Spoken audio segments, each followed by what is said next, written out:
Hello bachcho, let's read this question. The question says that a transistor is operated in common emitter configuration at Vc equals to 2 volt such that a change in the base current from 100 microampere to 300 microampere produces a change in the collector current from 10 milliampere to 20 milliampere. The current gain is, options are 50, 75, 100 और 25. We have to choose the correct option. आइए बच्चों discuss करते हैं की concept. First of all बच्चों हम आपको बता दें यहाँ पे कि कौन सा कॉन्सेप्ट हम यहाँ पर यूज़ करने जा रहे हैं. तो हमें ये देख लेना चाहिए कि कॉन्फ़िगरेशन कौन सा है. तो transistor is operated in common emitter configuration. Common emitter configuration that means to say like this. ये ट्रांजिस्टर का कॉमन इमीटर कॉन्फ़िगरेशन होता है जिसमें कि इमीटर को हम आउटपुट और इनपुट पे क्या कर देते हैं, कॉमन कर देते हैं. तो this is common mode for emitter.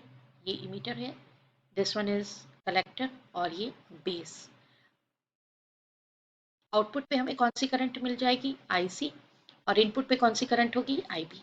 तो जब हम करंट गेन देखते हैं तो करंट गेन का मीनिंग होता है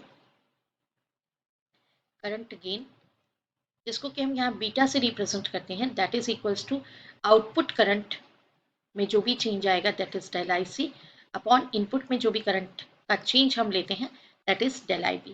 तो इस तरीके से हमें ये फॉर्मूला यूज करना है. आइए देखते हैं सॉल्यूशन. स्टूडेंट जो मतलब वैल्यूज गिवन है सबसे पहले हम वो लिख लेंगे. हमें वैल्यूज गिवन है IC2 is equals to 20 milliampere, IC1 that is equals to 10 milliampere. Similarly, IB2 is equals to 300 microampere and IB1 equals to 100 microampere. तो हमें चेंज ओवर ले लेना है यहाँ से. जैसे हम ये वैल्यूज यूज करें तो डेल आई सी मतलब इन दोनों का डिफरेंस, तो ये हो जाएगा 10 मिली एम्पियर.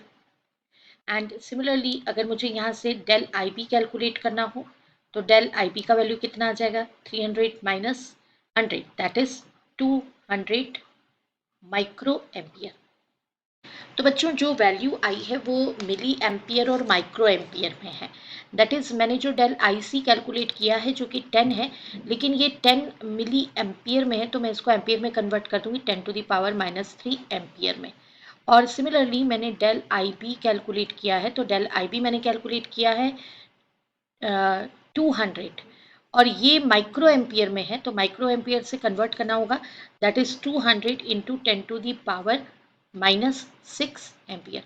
अब हम ले लेते हैं बीटा का वैल्यू दैट इज इन दोनों का ratio del I C upon del I B.